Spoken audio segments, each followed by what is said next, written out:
주 만군의 여호와께서 이르시되 너는 가서 그 국고를 막고 왕궁 맡은 자 셈나를 보고 이르기를 내가 여기와 무슨 관계가 있느냐 여기에 누가 있기에 여기서 너를 위하여 묘시를 받느냐 높은 곳에 자기를 위하여 묘시를 받고 반석에 자기를 위하여 처소를 쪼아 내었도다. 나 여호와가 너를 단단히 결박하고 장사같이 세게 던지되 반드시 너를 모질게 감싸서 공같이 각막한 곳에 던질 것이라. 주인의 집에 수치를 끼치는 너여 내가 그곳에서 죽겠고 내 영광의 소리도 거기에 있으리라. 내가 너를 내 관직에서 쫓아내며 내 지위에서 낮추리니 그날에 내가 hil기야의 아들 내 종 엘리야김을 불러 내 옷을 그에게 입히며 내 띠를 그에게 띄워 힘있게 하고 내 정권을 그의 손에 맡기리니 그가 예루살렘 주민과 유다의 집의 아버지가 될 것이며 내가 또 다윗의 집의 열쇠를 그의 어깨에 두리니 그가 열면 닫을 자가 없겠고 닫으면 열 자가 없으리라. 못이 단단한 곳에 박힌같이 그를 견고하게 하리니 그가 그의 아버지 집의 영광의 보좌가 될 것이요 그의 아버지 집의 모든 영광이 그 위에 걸리리니 그 후손과 족속되는 각 작은 그릇 곧 종지로부터 모든 항아리까지니라. 만군의 여호와께서 이르시되 그날에는 단단한 곳에 박혔던 못이 사거리니 그 못이 부러져 떨어지므로 그 위에 걸린 물건이 부서지리라 하셨다 하라. 나 여호와의 말이니라. 아멘. 이 이사야 22장은 앞에서 살펴봤듯이 예루살렘의 심판에 관한 말씀입니다. 근데 이제 후반부에 들어오니까 갑자기 한 인물, 한 개인에게 포커스가 맞춰집니다. 마치 예루살렘의 멸망이 이 사람에게 그 책임이 있는 것처럼 한 유다의 지도자에게 초점이, 포커스가 맞춰집니다. 이 사람은 누구며 도대체 어떤 잘못을 했기에 예루살렘의 심판에 대한 말씀을 하는 중에 갑자기 이 사람에게 초점을 맞추는 것일까요? 자, 15절에 보니까 주 만군의 여호와께서 이르시되 너는 가서 그 국고를 막고 왕궁 맡은 자 셈나를 보고 이르기를. 셈나라는 사람한테 초점을 맞춰요. 지금 남쪽 유다가 이제 멸망을 앞두고 있는데 갑자기 뭐 이 유다의 멸망이 이 사람에게 그 책임이 있느냐 그 초점을 맞추는데 그 사람이 누구냐? 셈나입니다. 이 셈나는 국고를 맡고 그러니까 나라의 재정을 맡았습니다. 그리고 왕궁 나라의 국무를 맡았습니다. 요즘 같으면 재정부 장관이고 또 국무총리 재정부 장관과 국무총리 역할을 맡은 사람. 그러니까 완전히 막강한 권력을 가졌던 사람입니다. 애굽의 왕 바로가 요셉에게 애굽 전역을 다스리는 그런 권한을 맡겼듯이 이 사람이 실제 나라의 모든 걸 좌지우지하는 권력을 가졌던 것입니다. 그러니까 이 사람이 어떻게 하느냐에 따라서 얼마나 왕을 보필하느냐에 따라서 나라가 굳게 세워질 수도 있고 잘못될 수도 있는 것입니다. 이 셈나 히스기야 왕의 첩권인데 이 사람이 실세였어요. 그럼 이 사람이 도대체 무슨 잘못을 했길래 하나님이 이 셈나를 주목을 하시고 이 셈나를 심판하실 것이다. 그렇게 말씀을 하시는 것일까요? 16절에 보니까 내가 여기와 무슨 관계가 있느냐? 여기에 누가 있기에 여기서 너를 위하여 묘시를 받느냐? 높은 곳에 자기를 위하여 묘시를 받고 반석에 자기를 위하여 처소를 쪼아 내었도다. 이 셈나는 이 당시 유다가 아수르의 침략을 앞에 두고 그 신하들이 친아수르파와 친애굽파로 나누어졌다 그랬죠. 근데 이 셈나는 친애굽파로 등장합니다. 친애굽파. 그리고 나중에 보면 이 애굽으로 피신을 간 것으로 그렇게 보입니다. 그래서 학자들은 이 사람이 혹시 애굽 출신이 아닌가 그렇게 추측을 하기도 합니다. 근데 하나님이 네가 여기와 무슨 관계가 있느냐? 여기에 누가 있기에 여기서 너를 위하여 묘시를 받느냐? 그러니까 이 셈나가 그 자기가 마치 왕인 것처럼 높은 곳에 자기를 위하여 묘실 무덤을 만들었다는 것입니다. 또 반석에 자기를 위하여 처소를 쪼아서 만들었습니다. 그 당시 왕은 왕이 되면 하는 일이 자기가 죽고 나면 들어갈 무덤을 만들었습니다. 그래서 왕의 권한이 얼마나 권력이 강하냐에 따라서 무덤이 크죠. 대표적인 게 애굽 아닙니까? 애굽 가면 피라미드가 다 왕이 되면 만들었던 게 그게 피라미드, 무덤입니다. 근데 이 셈나도 자기가 마치 왕인 것처럼 높은 곳에 그렇게 무덤을 만들더라는 것입니다. 그러니까 자기가 마치 왕인 것처럼 주인인 것처럼 행세를 하더라는 것입니다. 자기에게 주어진 그 권력을 힘을 국민을 위해서 사용해야 되는데 자기를 위해서 사용하고 자기를 드러내고 자기를 높이고 자기의 기념비를 세우더라는 것입니다. 이게 여러분 모든 죄인된 인간들의 본성이죠. 하나님께서 우리 인간을 너무도 존귀하게 만드셨습니다. 하나님의 생명과 지혜, 힘, 능력, 존귀, 재능, 은사 모든 걸 하나님께서 우리 인간에게 맡기셨죠. 그래서 고린도전서 4장 7절에 보니까 내게 있는 것 중에 받지 아니한 것이 무엇이냐? 네가 받았은즉 어찌 받지 아니한 것처럼 자랑하느냐? 우리에게 주어진 모든 것은 하나님으로부터 우리가 받은 것입니다. 생명도 이 육체도 뭐 지혜, 은사, 재능, 존귀, 영광 뭐 모든 것 하나님이 우리에게 맡기신 것입니다. 그랬더니 인간들이 그게 다 자기의 것이냐? 자기가 모든 것의 주인이 되어서 그것으로 자랑을 하고 자기를 드러내고 자기를 높이고 자기의 기념비를 세우더라. 이게 모든 죄인된 인간의 본성인 것입니다.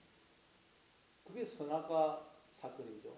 그 때문에 에덴 동산에서 쫓겨나지 않습니까? 하나님 나라를 말하자면 하나님 우리에게 맡기셨어요. 이 셈나처럼 하나님 나라를 우리에게 맡겼었는데 인간들이 하나님이 주신 그 모든 권한을 권세를 자기를 위해서 사용하고 자기를 드러내고 자기를 자랑하려고 하는 그래서 하나님 나라가 무너져 버린 것입니다. 이 셈나는 바로 우리를 보여주는 것입니다. 우리 속에 있는 죄, 우리 속에 있는 마귀, 우리 속에 있는 그 육신의 소욕, 그게 여러분 이 셈나입니다. 셈나. 그래서 하나님이 이 셈나를 어떻게 하시겠다 그래요? 17절에 보니까 나 여호와가 너를 단단히 결박하고 장사같이 세게 던지되 반드시 너를 모질게 감싸서 공같이 각막한 곳에 던질 것이라. 주인의 집에 수치를 끼치는 너여 내가 그곳에서 죽겠고 내 영광의 수레도 거기에 있으리라. 그 셈나를 결박을 해가지고 하나님이 장사가 뭔가를 던지듯이 세게 던지되 감싸가지고 공같이 공을 던지듯이 장사가 공같이 똘똘 싸서 저 각막한 곳에 던질 것입니다. 그럼 다시는 돌아오지 못하겠죠. 그러니까 하나님께서 우리에게 있는 이 죄, 더러움, 마귀를 완전히 제거를 하실 것이랍니다. 우리 속에 지금 죄가 육신의 소욕이 다 들어와 있습니다. 그런데 이 죄와 육신의 소욕, 이 마귀를 우리에게서 완전히 떼어 놓으실 것이랍니다. 예수님이 베드로를 향해 사탄아 내 뒤로 물러가라. 그렇죠. 우리 속에 다 사탄이 들어와 있습니다. 그걸 완전히 제거를 하시기 위해서는 것입니다. 그래서 주인의 집에 수치를 끼치는 너여 내가 그곳에서 죽겠고 주인의 집에 수치를 끼치다는 거죠. 우리도 여러분 하나님 나라에 수치를 끼치고 있죠. 요즘은 참 우리가 바깥에 나와서 교회 다닌다는 말을 하기가 부끄러워질 정도가 되었습니다. 예수 믿는 사람들이 제대로 살지를 못해서 우리가 수치를 끼쳤습니다. 그래서 네가 그곳에서 죽겠고 저 광막한 곳에서 죽는다는 거죠. 하나님이 우리의 옛사람을 죽이시는 거죠. 우리 옛사람, 우리 속에 있는 죄를, 육신의 소욕을, 마귀를 죽이시고 그리고 우리를 새 사람으로 거듭나게 하십니다. 죽어야 됩니다. 오늘도 여러분 나는 죽었다. 주님이 내 안에 사신다. 그걸 기억해야 돼. 나는 죽었다. 내가 주인이고 머리 나는 죽고 주님이 주인이시고 머리이신 나로 나는 거듭났다. 이 나는 주님이 주인이시고 생명이시고 왕으로 들어와서서 다스리시는 나다 하는 걸 기억해야 됩니다. 내 영광의 소리도 거기에 있으리라. 우리가 스스로 취한 영광 그거 다 버려야 된다. 스스로 취한 영광 자랑 다 버려야 된다. 주님만 붙들 때 우리가 주님의 영광에 참여하게 되는 것입니다. 그래서 요한계시록 20장 10절에도 보면 또 그들을 미혹하는 마귀가 불과 유황못에 던져지니 거기는 그 짐승과 거짓 선지자도 있어 세세토록 괴로움을 받으리라. 마귀를 불과 유황못에 던질 것이라고. 근데 그 마귀, 짐승, 거짓 선지자가 우리 속에도 들어와 있습니다. 그래서 하나님 우리 속에 있는 이 마귀, 죄, 육신의 소욕을 우리에게서 제거를 하십니다. 그래서 우리 성도가 고난을 당하는 것입니다. 많은 고난, 환난을 당해야 할 것이다. 그러니까 이 말은 하나님이 교만한 우리를 낮추실 것이라. 하나님 외에 엉뚱한 것을 믿고 바라보고 의지하던 우리를 이제는 오직 하나님만 믿고 의지하는 자로 만들어내실 것이라는 말. 그 19절에 보니까 내가 너를 내 관직에서 쫓아내며 내 지위에서 낮추리라. 관직에서 쫓아내고 지위에서 낮출 것이라. 교만한 우리를 낮추실 것이라. 모세도 하나님이 주신 그 힘, 권세, 지혜, 능력을 자기 것이냐 착각해가지고 내가 내 힘과 능력으로 내 백성을 애굽에서 구원해낼 수 있다. 그렇게 생각하죠. 그러더니 하나님이 모세를 살인자가 되게 해가지고 저 미디안 광야로 쫓아내십니다. 그리고 거기서 40년 동안 장인의 양을 치게 하시고 낮추시는 것입니다.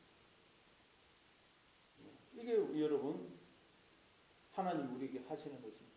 그래서 신명기 8장 2절에 보니까 내 하나님께서 이 40년 동안 너로 광야길을 걷게 하신 것을 기억해라.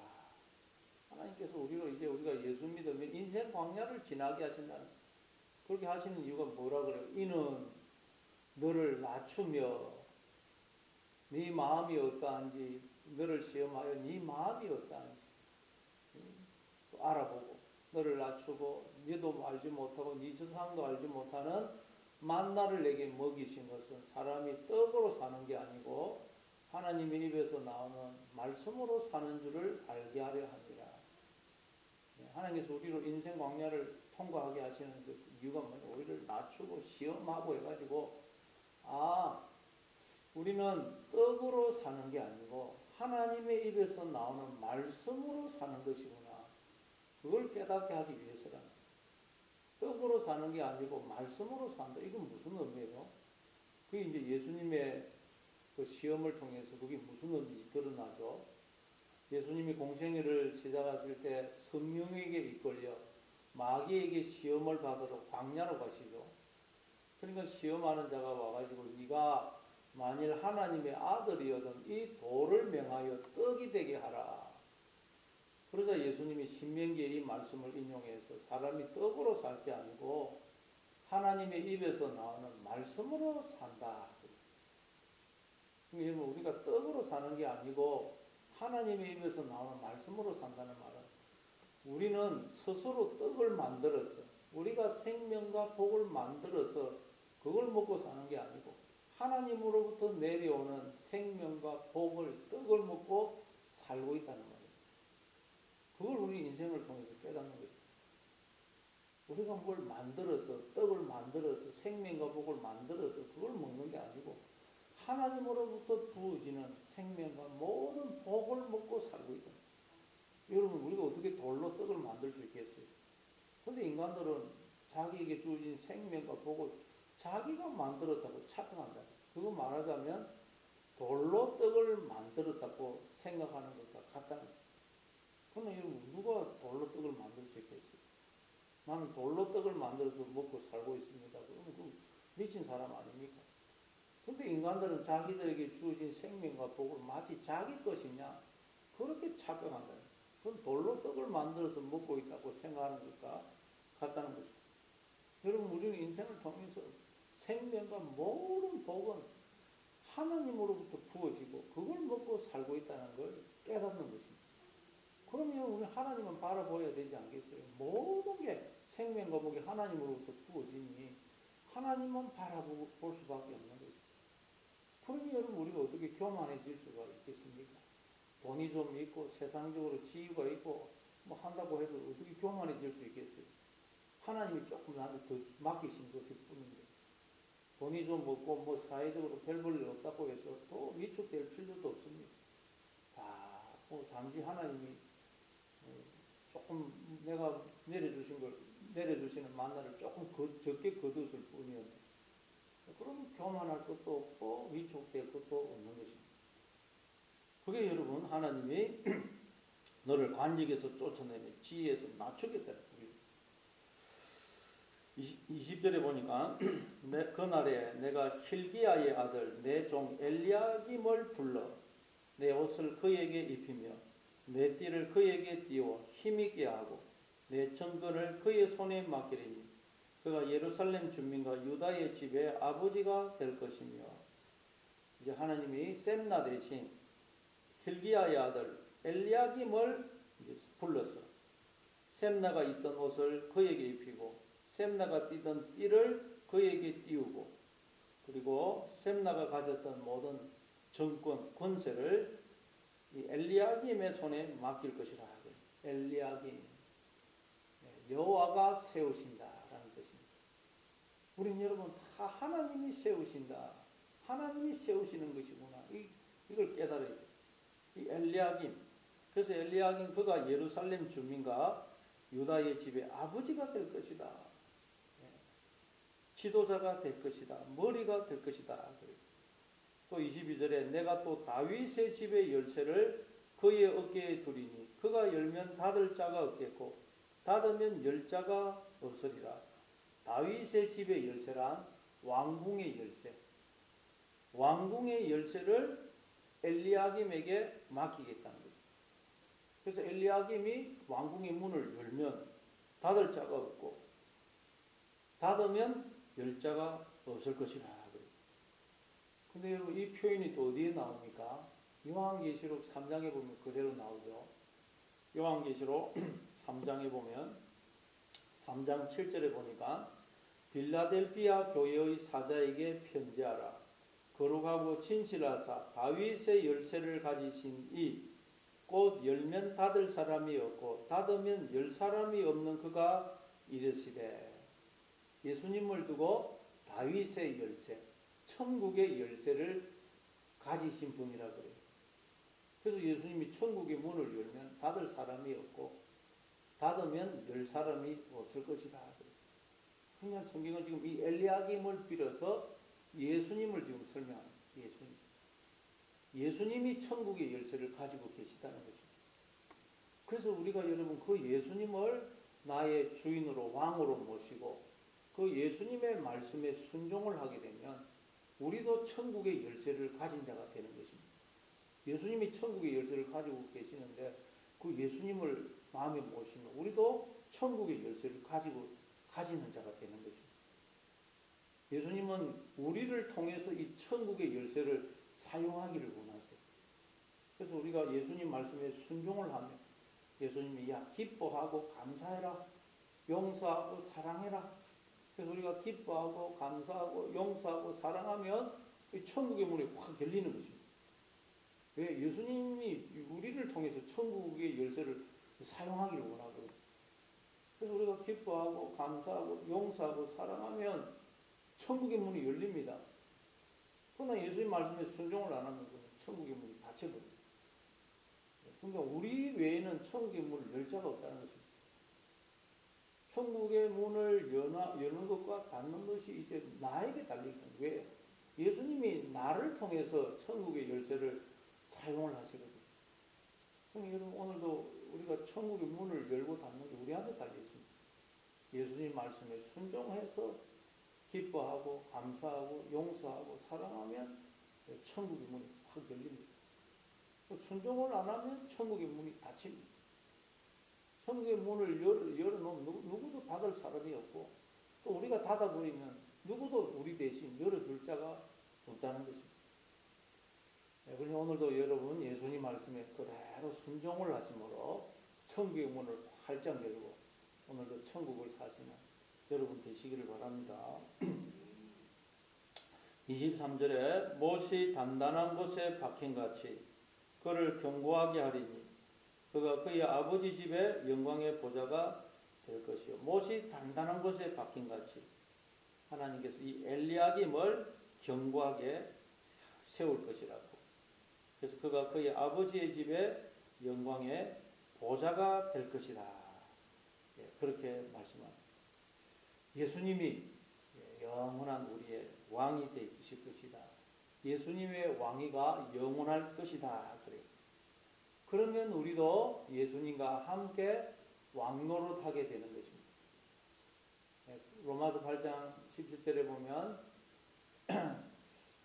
자녀이면 또한 상속자, 곧 하나님의 상속자요 그리스도와 함께한 상속자니 우리가 그와 함께 영광을 얻기 위하여 고난도 함께 받아야 할 것입니다. 우리가 자녀라는 말은 하나님의 상속자라는 말인데 그리스도와 함께한 상속자다. 그러니까 우리는 그리스도 안에서 그리스도 때문에 상속자가 된 것입니다. 예수님 안에서 예수님 때문에. 그래서 예수님이 내 안에서 왕이 되시면 우리도 예수님 안에서 왕이 되는 것입니다. 왕. 예수님이 내 안에서 왕이 안 되면 우리도 왕이 안 됩니다. 예수님이 내 안에서 하나님의 아들이 되시면 나도 같이 하나님의 아들이 되고 같이 상속자가 된 거예요. 그래서 오늘도 예수님이 내 안에서 왕이 되시면 나도 예수님 안에서 왕이 되는 거예요. 그래서 예수님이 내 안에서 왕이 되시게 됩니다. 왕이 되셔서 나는 오직 예수님 말씀에 순종을 하면 오늘도 우리도 예수님의 그 왕 되심에 참여하게 되는 것입니다. 24절에 그의 아버지 집의 모든 영광이 그 위에 걸리리니 그 후손과 족속되는 각 작은 그릇 곧 종지로부터 모든 항아리까지니라. 아버지 집의 모든 영광이 그 위에 엘리야김 위에 걸린다는 거예요. 우리의 모든 복과 생명과 영광이 누구한테 걸려있다고요? 예수님한테 걸려있다는 거예요. 예수님이 내 안에 왕이 되시면 여러분 모든 생명과 복과 영광이 나도 참여하게 되지만 예수님이 나에게서 왕이 안 되시면 나는 아무 하나님과 상관이 없게 됩니다. 예수님한테 걸려 있습니다. 그러니까 오늘도 예수님을 마음의 주인으로 왕으로 모시고 오늘도 예수님 말씀에 그대로 순종하시는 그런 하루가 되시기를 바랍니다. 25절에 만군의 여호와께서 이르시되 그 날에는 단단한 곳에 박혔던 못이 사거리니 그 못이 부러져 떨어짐으로 그 위에 걸린 물건이 부서지리라 하셨다 하라. 나 여호와의 말이니라. 그날에는 단단한 곳에 박혔던 못이 또 삭을 것이라 그래요. 이건 뭐 엘리야김 얼핏 보면 엘리야김을 두고 하는 말 같는데 그게 아니고 이 셈나의 심판에 대한 이제 결론입니다. 셈나의 심판에 대한 결론의 말씀이에요. 셈나는 자기가 단단한 곳에 박힌 못처럼 지금 생각하고 있습니다. 자기가 그 믿고 의지했던 힘, 권력, 그 권력이 단단한 곳에 박힌 못처럼 생각했어요. 그래서 그 자기 이 샘나는 자기에게 주어진 권력, 힘, 권세 그걸 의지했는데 그것들이 삭아서 부러져서 떨어짐으로 그 위에 걸린 물건들이 부서질 것이라 그래요. 그럼 우리가 하나님 외에 믿고 의지하는 그것들, 그 지금 보면 단단한 곳에 박힌 못 같아요. 그래서 막 그냥 영원할 것처럼 생각하지만 하나님 외에 믿고 의지하는 그것들은 다 삭아서 떨어진다는 거예요. 그래서 그걸 믿고 의지하면 우리도 다 망한다는 거예요. 망한다. 하나님 외에 믿고 의지하는 것이 있으면 안 된다는 거죠. 오직 하나님만 믿고 의지해야지. 하나님 외에 믿고 의지하는 것은 지금은 단단한 곳에 박힌 못 같아서 그거 걸쳐 놓으면 뭐 지탱이 되는 거지만 결국 삭아서 다 부러진다는 거죠. 우리 인생을 통해서 그걸 배우는 것입니다. 그래서 이사야서 40장 6절에 보면 모든 육체는 풀이요 그의 모든 아름다움은 풀의 꽃과 같으니 풀은 마르고 꽃은 시들면 여호와의 기운이 그 위에 붑니라. 이 백성은 실로 풀이로다. 풀은 마르고 꽃은 시드나 우리 하나님의 말씀은 영원히 서리라. 우리는 다 풀과 같고 우리의 모든 인간의 영광은 풀의 꽃과 같다는 거죠. 그러나 풀은 금방 시들고 풀의 꽃은 떨어집니다. 그러나 하나님의 말씀은 영원하다는 거죠. 그 말씀을 마음에 새겨서 그 말씀이 우리의 생각이 되고 나를 이루게 되면 우리는 영원한 존재가 되는 거죠. 그래서 오늘도 여러분 주님을 마음의 주인으로 모시고 왕으로 모시고 오늘도 말씀에 순종함으로 천국의 문을 활짝 여시고 천국을 사시는 그런 하루가 되시기를 바랍니다.